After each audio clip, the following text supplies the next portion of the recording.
Salut les amours, on se retrouve pour ce 3e épisode de notre parcours flamme jumelle en 7 étapes. Donc on est presque à la moitié du parcours.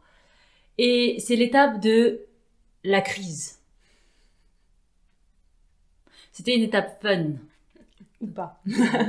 Donc nous on parle du parcours flamme jumelle en 7 étapes. Ces étapes-là, on les a prises sur internet. Si t'es pas d'accord avec les étapes, va voir une autre. C'est pas grave. Nous non plus, on s'en fiche. C'est pour raconter. C'était pour pouvoir raconter simplement ça. Et en fait, quand on arrive à la crise, faut voir, c'est qu'on termine en fait la période lune de miel. Grosso modo, on s'est mis ensemble, c'était un peu mouvementé notre mise ensemble, mais mouvementé et en même temps, c'était mouvementé individuellement, mais dès qu'on s'est mis ensemble, ça a été simple, ça a été facile, Ouais, ça a été très super simple. fluide. Ouais. Je veux dire, Caroline s'est séparée, toi t'as pris un appartement, moi j'avais acheté une maison, on habitait à 200 mètres l'une de l'autre, Ouais. à peu près. Dans le même On village. travaillait toujours ensemble. Du coup, on passait quasiment, en fait, on passait toutes nos journées ensemble. Et c'était facile. Après, même, il y a eu la partie, du coup, notre service au bureau a été délocalisé. Donc nous, on a choisi d'être licenciés. Mais même ça, en fait, on l'a vécu plutôt bien. Ah, mais les gens, en plus, je me rappelle, on avait une équipe fabuleuse avec qui on était. Et quand ils ont appris que tout notre service était viré, en fin de compte, les autres de l'entreprise venaient voir notre équipe et disaient mais je comprends pas pourquoi vous êtes aussi heureux. Pourquoi vous êtes tous aussi heureux. On faisait vachement de dev perso. cool. on était tous en dev perso, on avait tous un cheminement, on a fait beaucoup de team building, on se soutenait beaucoup et c'était vraiment même en étant licencié. Il y a eu plein d'histoires sur cette partie-là, le licenciement. Nous, on n'a pas fini le boulot en même temps. Et ça a été une décision aussi à prendre, d'être licencié, de pas rester travailler, de pas être délocalisé. Il y a eu tout ça, mais en fin de compte, ça, on l'a bien vécu. Puis derrière, on est parti voyager. Ouais. Je veux dire, tous ces événements-là, pendant ces 3 années à peu près, ouais. C'était vraiment la lune de miel. Notre relation, elle était cool, c'était fluide, c'était facile. Même avec les circonstances extérieures qui changeaient, qui évoluaient, qui étaient plus ou moins simples. Nous, on passait à travers, genre... Oui, c'était assez simple. Après, il y a eu le tour du monde. Pour moi, c'était une grosse décision de pouvoir partir en tour du monde. En fait, l'idée de base, c'était de partir une année entière avec les enfants et tout, ce qu'on n'a pas pu faire. Du coup, j'ai dû, moi, me positionner. Donc, j'ai choisi de partir quand même. Donc, je suis partie moins longtemps. Je suis partie 5 mois. Ouais. Donc, il y a eu des choses avec des décisions encore importantes et radicales à prendre. Mais dans l'ensemble, c'était 3 ans. Pour nous, on était très liés et ça a été, on s'est beaucoup soutenus l'une l'autre et ça a été facile. Oui, dans notre relation, elle était vraiment cool. Jusqu'à ce... le retour du Tour du Monde. Ouais.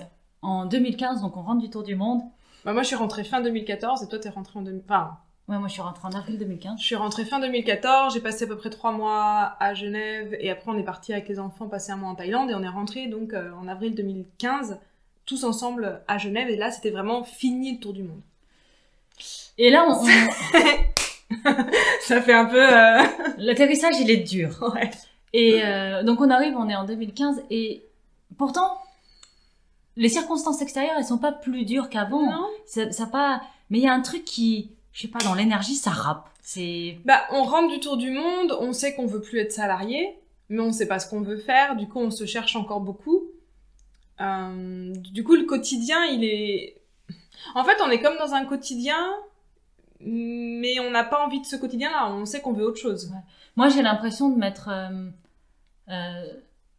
je me suis enfermée, en fait. Je sors de ce tour du monde où j'ai vécu de la liberté de dingue, où j'ai appris des choses de dingue.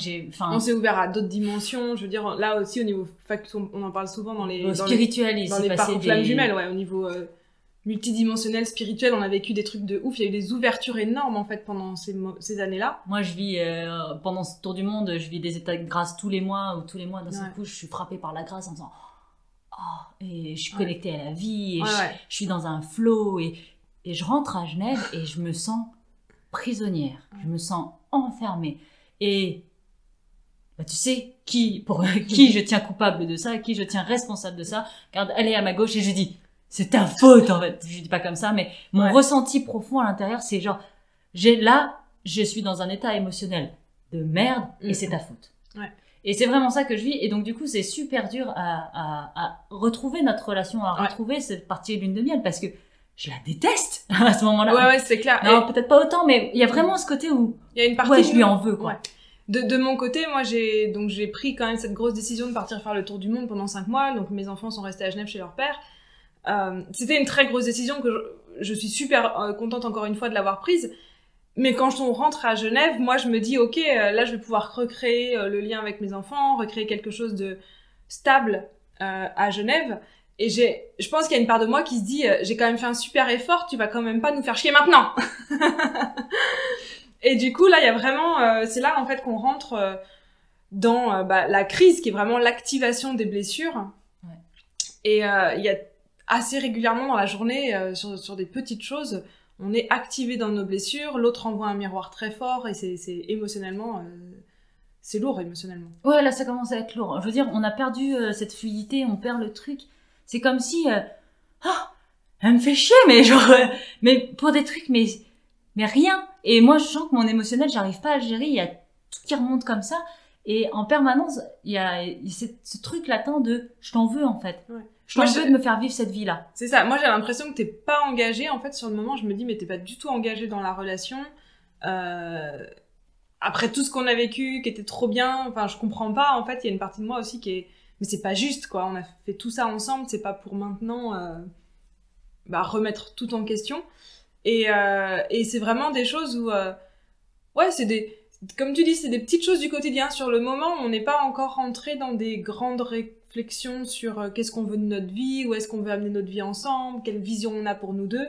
C'est même pas ça, je crois. C'est vraiment se réadapter dans ce quotidien. Il y a vraiment un avant et un après, en fait, le tour du monde. Et on rentre les 2 pieds dedans dans cette période, en fait, où on est activé par vraiment émotionnellement au niveau des blessures. Il y a toujours quelque chose pour nous activer l'une et l'autre. Et à ce moment-là, on n'arrive pas à en parler. Là, on n'arrive plus à en parler, en fait. C'est comme si... Non, mais on n'avait pas besoin d'en parler avant, ça n'arrivait pas. Oui, mais il y a même plus... la communication qu'on avait avant, on l'a plus vraiment. Non, pas du tout là-dessus. Ouais. On n'arrivait plus à... c'est comme si on vibrait toujours jamais au même niveau et que ça s'était déconnecté et qu'on n'arrivait plus à communiquer. Et pourtant, le quotidien, au jour le jour, ça allait. Sinon, on ne serait pas restés ensemble. Donc... Oui, oui. Et moi, je me souviens, je vivais beaucoup ce paradoxe de je veux qu'on fasse plein de choses ensemble, mais en même temps, il faut aussi que je fasse des choses de mon côté. On a fait beaucoup de stages ensemble. On s'est bien activés dans nos blessures pendant les stages. Ouais, c'était chaud. Mais par contre, on a fait quand même beaucoup de choses ensemble. Parce que 2015, il me semble, c'est quand on a commencé à rentrer dans tout ce qui était communication non violente, imago, on a travaillé avec la voix aussi. Je pense que ça devait être dans ces années-là. On a fait beaucoup de reiki, donc on a fait vachement de choses en fait pour notre relation. Mais dans le...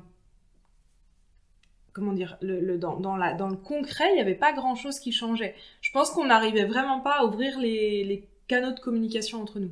Ouais, c'était un peu comme s'il y avait de l'ego, en fait. C'est comme si on était que de l'ego. Et il n'y avait plus, du coup, de communication réelle entre nous. On parlait qu'à partir de nos égos et c'était assez particulier, cette période-là. Ouais. Et pourtant, derrière, il y avait toujours en tout cas, pour moi, je ne sais pas pour toi, il y avait toujours ce sentiment profond d'amour. Il y avait vraiment quelque chose de... Quand je m'imaginais... parce qu'il y a des moments où je disais, c'est comme ça, je plaque tout, je quitte tout et tout. Et j'étais frappée par l'impossibilité de le faire, tellement le sentiment d'amour, tellement le besoin du lien était présent. Et je me disais, mais non, en fait, c'est pas ce que tu veux. Oui, tu peux partir, oui, tu peux refaire ta vie, oui, mais non, c'est pas ce que tu veux. Et j'étais du coup hyper tiraillée par le quotidien, c'est pas ce que je veux, partir, c'est pas ce que je veux, putain, je veux quoi? Et putain, je fais comment pour avoir ce que je sais pas ce que je veux? C'était pas pratique. C'est-à-dire que, en fait, on s'est rendu compte à un moment donné que c'était une question, il y avait quand même beaucoup de questions de communication, donc on a voulu aller aussi aider à ce niveau-là. C'est comment est-ce qu'on arrive à communiquer là-dessus ensemble? Ça a pris du temps. Ouais, on en reparlera plus tard, mais ça a pris vachement de temps parce qu'en fait, comme tu dis, c'est que déjà le je veux plus, parce que moi aussi, il y a plein de moments où, alors moi qui avait plus la blessure d'abandon activée à fond à ce moment-là, bien sûr que je voulais pas que tu partes, je voulais que tu restes engagée, je voulais que tu sois à fond, mais il y a quand même des moments où je me disais, mais en fait, si c'est pour souffrir comme ça, si c'est pour vivre comme ça, en fait, non, c'est pas la peine, casse-toi, quoi. C'est genre... Et après, au fond de moi, c'est pas ça que je veux. Et il y avait vraiment cette ambivalence entre je veux qu'on soit ensemble et j'en ai marre parce que c'est trop souffrant au quotidien. Je sais que des fois, il y a des personnes qui nous disent, mais flamme jumelle, c'est quoi? C'est une relation toxique, pas toxique? Je crois que Mais je crois qu'on s'est même posé la question oui, bien sûr. À un moment donné, hein, dans cette époque-là, à se dire, mais en fait, c'est pas possible, on en est là. Ouais. Après, une relation toxique, de la manière dont je la définis, où on va rentrer sur pervers narcissique et tout ça, c'est quelqu'un qui volontairement ou inconsciemment, mais qui a vraiment zéro conscience de ce qui est en train de se passer pour lui, crée une relation d'emprise. Et là, c'était pas ça. Donc c'était toxique dans le sens, c'était souffrant. Ouais. Mais c'était pas une relation toxique au sens pervers narcissique. Non, mais c'est vrai qu'on s'est posé la question. C'est pas possible, quoi. Bon, après, l'avantage qu'on avait, c'est qu'on avait quand même suffisamment de canaux de communication pour dire, on est en train de se toxifier ou pas? Parce qu'on s'est parlé quand même là-dessus, on s'est dit, mais quand est-ce qu'on met un holà, quand est-ce qu'on met un stop à ça? Parce que là, c'est pas possible, on peut pas rester dans ça. Et c'est vrai que c'était une période où j'y retournerai pas. Au choix. Mais non. Alors, on a appris plein de trucs sur nous-mêmes parce que moi, c'est des énormes guérisons après qui viennent, mais c'est ça. Dans mon illusion du parcours de développement personnel de avant notre relation, j'avais découvert que j'avais une blessure de rejet très exacerbée et très présente dans tous mes comportements, dans ma manière de réagir, dans mon émotionnel. J'avais vraiment une blessure de rejet très prépondérante. Et sauf que avec tout ce travail de développement personnel, je m'étais totalement libérée de la blessure de rejet. Ou pas. Ou pas. Et là, en fait, j'étais avec Caroline et je voyais ma blessure de rejet, elle remontait comme ça, mais genre plus intense que jamais j'ai vécu dans ma vie. Je disais, mais c'est pas possible, en fait, puisque je l'ai guéri. Et il a fallu énormément d'humilité, il m'a fallu énormément d'humilité pour, déjà, reconnaître que oui, c'était la blessure de rejet et que non, 5 ans auparavant, j'étais pas allée au bout.